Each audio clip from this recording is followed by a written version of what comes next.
আমি তখনও দরজার সামনে দাঁড়িয়ে, বাইরে বাবুর গলা, ভেতরে ভয়ে কাঁপতে থাকা রিমি, আর ফোনের ওপাশে কান্নায় ভেঙে পড়া আপা।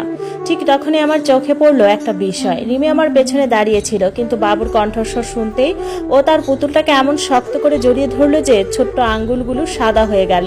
ওর চোখের ভয়টা কোনো অপরিচিত মানুষের জন্য ছিল না, ওটা ছিল এমন একজনকে দেখে ভয় পাওয়া যাকে সে খুব ভালো করেই চেনে। আমি দ্রুত আপাকে বললাম, পুলিশে খবর দাও এখনই। এরপর ফোন কেটে দিলাম। বাইরে আবার ধাক্কা পড়লো, আগের চেয়ে আরো জোরে। রাশেদ, দরজা খোলো, বাচ্চাটাকে নিয়ে যেতে এসেছি।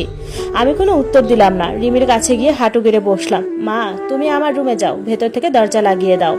রিমি মাথা নেড়ে কান্না ভেজা গলায় বলল, ও আমাকে ছাড়বে না। আমি ওর চোখের পানি মুছে দিলাম। আমি যতক্ষণ আছি কেউ তোমার কাছে আসতে পারবে না। ও ধীরে ধীরে আমার ঘরের দিকে চলে গেল।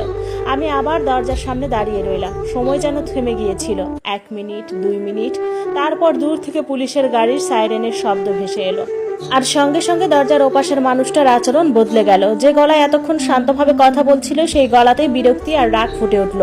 কিছুক্ষণ পর পায়ের শব্দ শুনলাম। মনে হলো সে দ্রুত সিঁড়ি বেয়ে নিচে নেমে যাচ্ছে। আমি জানালার পর্দা সরিয়ে বাইরে তাকালাম। দেখলাম বাবু তাড়াহুড়ো করে ভবন থেকে বেরিয়ে যাওয়ার চেষ্টা করছে, কিন্তু তখন অনেক দেরি হয়ে গেছে। পুলিশ এসে গেছে। 1 ঘন্টারও কম সময়ের মধ্যে আপা আমার বাসায় এসে পৌঁছালো। দরজা খুলতেই সে রিমিকে বুকে জড়িয়ে ধরে হাউমাউ করে কেঁদে উঠল।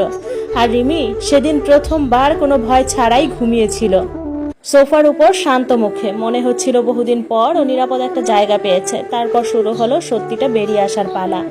একদিনে নয়, ধীরে ধীরে টুকরো টুকরো করে রিমির ব্যাগে পাওয়া সেই কাগজ, ওর ঘরে পাওয়া লুকানো ক্যামেরা, আর ওর প্রতিদিনের জীবনের ভয়াবহ বাস্তবতা, সবকিছু এক একে সামনে আসতে লাগলো। শাস্তির নামে নির্যাতন, শাসনের নামে মানসিক অত্যাচার, ভালো মানুষ বানানোর অজুহাতে একটা শিশুর শৈশব কেড়ে নেওয়া। তদন্ত চলতে লাগলো, সময় লাগলো, অনেক প্রশ্নের উত্তর খুঁজতে হয়েছে। কিন্তু একটা ব্যাপার শুরু থেকেই নিশ্চিত ছিল, রিমিকে আর কখনো সেই বাসায় ফিরতে হয়নি। এরপর আপা ওকে একজন শিশু মনোরোগ বিশেষজ্ঞের কাছে নিয়ে যেতে শুরু করলেন। শুরুর দিকে রিমি পানি খাওয়ার আগে অনুমতি চাইতো। আমি কি পানি খেতে পারি? খাবার খাওয়ার আগেও ভয় পেত। ভুল করলে কেঁদে ফেলতো, মনে করতো নিশ্চয়ই শাস্তি হবে। কিন্তু ধীরে ধীরে সব বদলাতে শুরু করলো। কয়েক মাস পর আমি একদিন দেখলাম ও নিজে নিজেই ফ্রিজ খুলে পানি বের করে খাচ্ছে। আমি অবাক হয়ে শুধু তাকিয়েছিলাম। আরেকদিন দেখলাম ছবি আঁকতে আঁকতে রং পেন্সিল ছড়িয়ে ফেলেছে, কিন্তু ভয় কুকড়ে যায়নি, বরং হেসে বলেছে, মামা ভুল হয়ে গেছে। সেই হাসিটা ছিল অমূল্য। এরও কিছুদিন পরে এলো ওর জন্মদিন। আমরা ছোট করে আয়োজন করেছিলাম, কেক কাটা হলো, অনেক ছবি তোলা হলো। তারপর আমি জিজ্ঞেস করলাম, বলো তো কি উপহার চাও? রিমি কিছুক্ষণ চিন্তা করলো, তারপর বলল, অনেকগুলো সাদা কাগজ আর রং পেন্সিল। আমি হেসে ফেললাম, শুধু এইটুকুই? ও মাথা নেড়ে বলল, হ্যাঁ। আমি বললাম, কেন? রিমি খুব স্বাভাবিক গলায় বলল, যাতে কেউ আর আমার জন্য নিয়ম লিখে দিতে না পারে। কথাটা শুনে আমার বুকটা কেঁপে উঠেছিল। 1 বছর পরে স্কুলের মাঠে দাঁড়িয়েছিলাম আমি আর আপা। দূরে রিমি তার বন্ধুদের সঙ্গে দৌড়াচ্ছে, হাসছে, খেলছে, একদম স্বাভাবিক একটা শিশু, যেমনটা হওয়ার কথা ছিল। আপার চোখ ভিজে উঠল। সে ফিসফিস করে বলল, সেই রাতটার কথা মনে আছে? আমি মৃদু হেসে বললাম, কোনোদিন ভুলবো না।